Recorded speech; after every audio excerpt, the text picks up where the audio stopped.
Hey, somebody has run out on the field.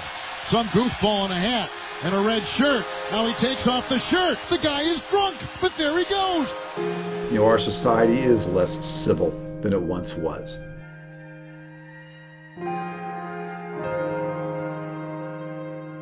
Get a video and watch it from the, a 1950s Major League game. The men are in suits.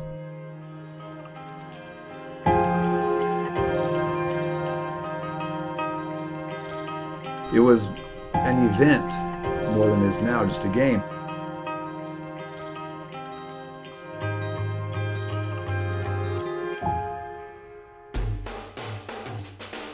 Has the de-evolution begun? Well, we certainly are far from the times of suits and pleasantries that made sports an event. But we shouldn't forget that spectator aggression has existed for a very long time.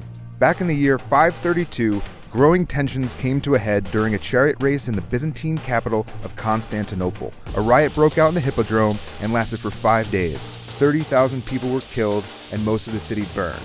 There were a lot of factors that led to the Nika riots, many stemming from the political and theological affiliations attached to specific teams. But the question still stands.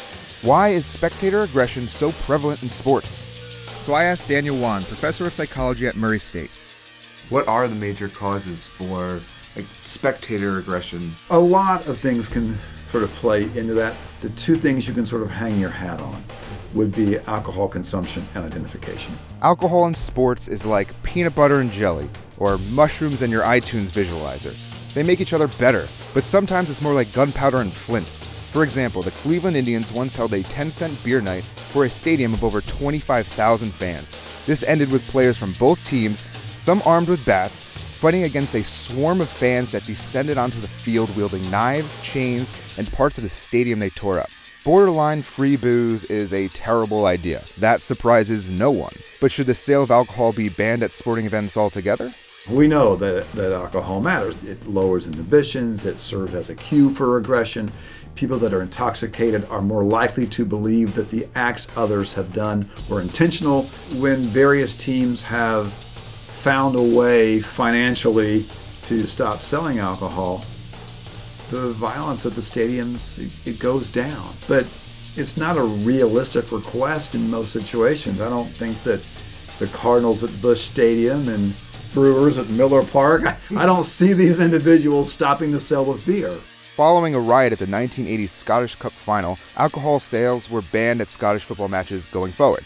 But lately there has been a growing fervor to overturn the ban. Games have become more family-friendly, which is great, but they're also half empty. This is because ticket prices soared once stadiums were no longer able to rely on alcohol for income. The link between alcohol consumption and fandom, you can't separate those two. So I think then you lead to the notion of identification. That's not just a team out there, that's my team, and my team is standing for me. It's literally my identity at stake. The more a fan identifies with a team, the more they will see the team as an extension of themselves, and therefore increases the likelihood of exhibiting violent or aggressive behavior. But what if one of those players was actually your kid? It's amazing the level of identification that parents have with their youth sport teams.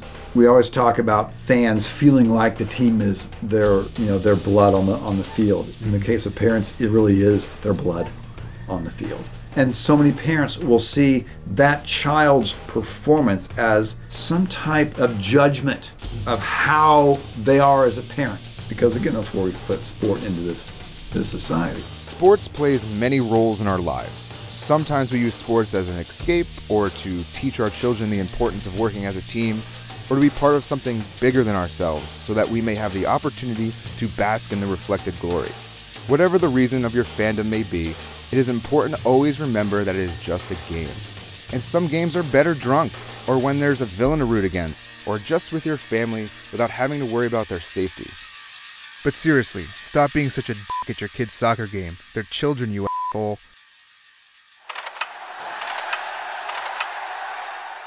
You made it to the end. Congratulations. I'm your reward. Sorry. Here at SB Nation, we are just cranking away, so hit subscribe so you don't miss anything.